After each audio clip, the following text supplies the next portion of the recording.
Les gars ont dit, ouais, comme le type s'y est sorti en catastrophe comme ça, il ira voir Paul Biya. On ne peut pas le laisser. Ils ont envoyé un commando. Le commando a abattu Ngongo. Ngongo Ortu a été transporté en France. Son fils Martin, qui est encore avocat et vivant, je le répète encore ici.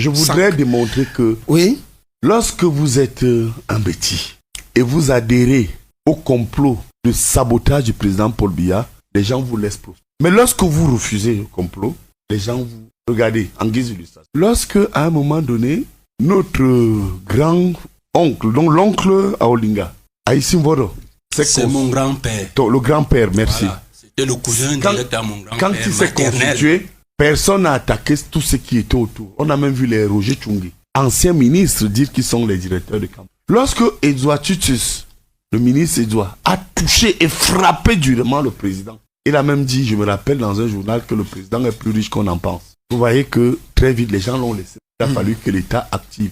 Et il y a quelque chose d'extraordinaire pour vous parler du complot Betty. Les premiers Betty qui ont voulu assassiner et renverser le président de manière macabre, c'était ceux qui allaient voir Damas. Il y a plein qui sont encore ministres, d'autres sont en prison, d'autres, leur rêve a été détruit parce qu'ils avaient convoqué une réunion. Ma propre maman, en tant que femme Betty, qui est une femme politique, y était. Mes oncles y étaient. Les ministres y étaient. Convoqués par Damas qui a dit bien, je fréquente cet homme, je suis avec lui au quotidien, mais il faudrait qu'on trouve le Betty qui va le remplacer. Oubliant que Paul Biya est le président de l'État camerounais et non le président d'un État. Qu'est-ce qu'ils ont fait? Ils ont porté leur choix sur Maître Ngongo Tout. Puisque la mère, Ambombo Viena, ma grand-mère, vient de la Moufouakono. Maître Ngongo, qui est aussi un grand-père à ma mère, un grand-oncle. Ngongo s'est levé. Ngongo Tout s'est levé. Il y avait les délices Kani, il y avait. Et il y a d'autres qui sont encore là, qui occupent des bons postes. Je ne veux pas les citer. Mais ils se reconnaissent. Quelques-uns même sont en prison. Mais je crois que Saint-Éloi, qui est aussi quelqu'un d'averti, voit bien de quoi je parle. Hein, Saint-Éloi. Alors, Ngongo leur dit, écoutez, le Cameroun n'est pas un État bêtis. Le Cameroun est au-dessus. Paul Biya est président des Camerounais. Même s'il n'est pas là aujourd'hui, c'est pas sûr que c'est un bêtis qui va le remplacer. De deux, Ngongo dit, vous avez porté votre choix sur moi. Je ne suis pas d'accord. Pour les jeunes générations, je voulais leur dire que Maître Ngongo Tout est un grand...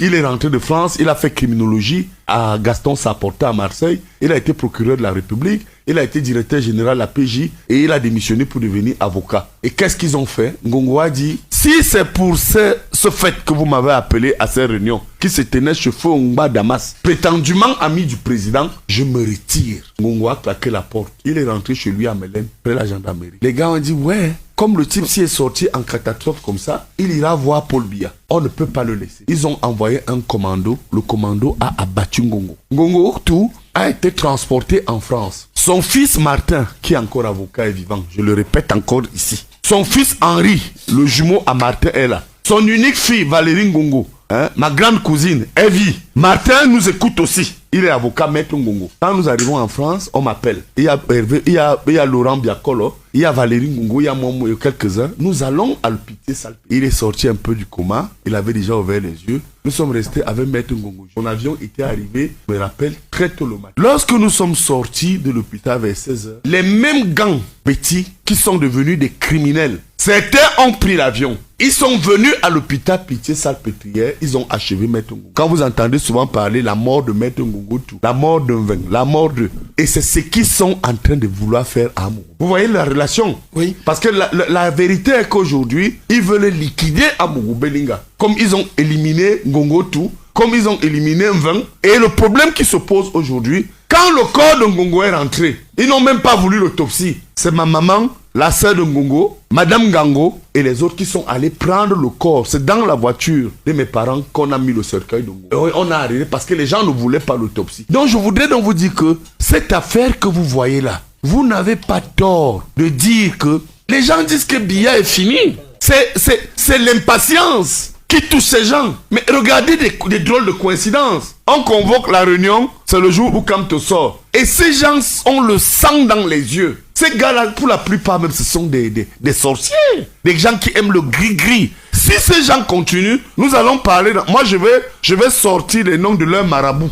Je connais certains marabouts que vous allez voir. Donc moi, je voudrais que les gens comprennent que ce qui arrive à Amougou Belinga, c'est de la sorcellerie qu'on est en train de voir. Il faut le laisser tranquille. Donc je pense que, comme nous sommes en train de nous asseoir là, chez les petits, le zombia bona, l'histoire, l'histoire, ça dit que à partir du moment où vous dénoncez ce que les sorciers ont fait, ça s'arrête. Donc ça doit s'arrêter. Il faut que ça s'arrête. Les gens n'ont pas eu le courage de le faire. Ici, la radio des artistes, comme on appelle ici la cour des grands, vient de délivrer à Belinga. Nous venons de délivrer à Belinga. À Saint-Éloi, le fait de nous asseoir, ça veut dire qu'on l'a délivré, non? Tout à fait. Nous l'avons délivré parce que, en montrant que ces gens ont tous les avantages institutionnels par leur poste de pouvoir, ils ne font rien de ça. Ils ne font rien. Mais Paul Biya vous a, voilà, Paul Biya vous a nommé à le fait de montrer ce que vous savez faire. Vous passez votre temps à régler les comptes, à détruire les gens, à casser les carrières, à insulter, à neutraliser. C'est pas pour ça que Paul Biya vous a nommé ministre. Ce n'est pas pour ça que Paul Biya vous a envoyé au secrétariat général. Il veut un Cameroun qui avance. Mais vous avez transformé le Cameroun en une poubelle, en un champ de bataille. Pire qu'en Tchétchénie. Pire qu'en Tchétchénie. Et nous autres qui croyons encore que nos parents nous ont quand même laissé aussi des baguettes de pouvoir, nous n'allons pas accepter ça. Vous nous banalisez peut-être, mais vous n'êtes rien. Et sachez que nous sommes des initiés. Moi j'étais Ombanya, Roméo était Ombanya. Nous étions dans des hauts lieux sacrés de pouvoir. Et je voudrais vous faire comprendre que vous confondez les postes administratifs au vrai pouvoir traditionnel. Arrêtez ça. Rien n'arrivera à Amougou Belinga.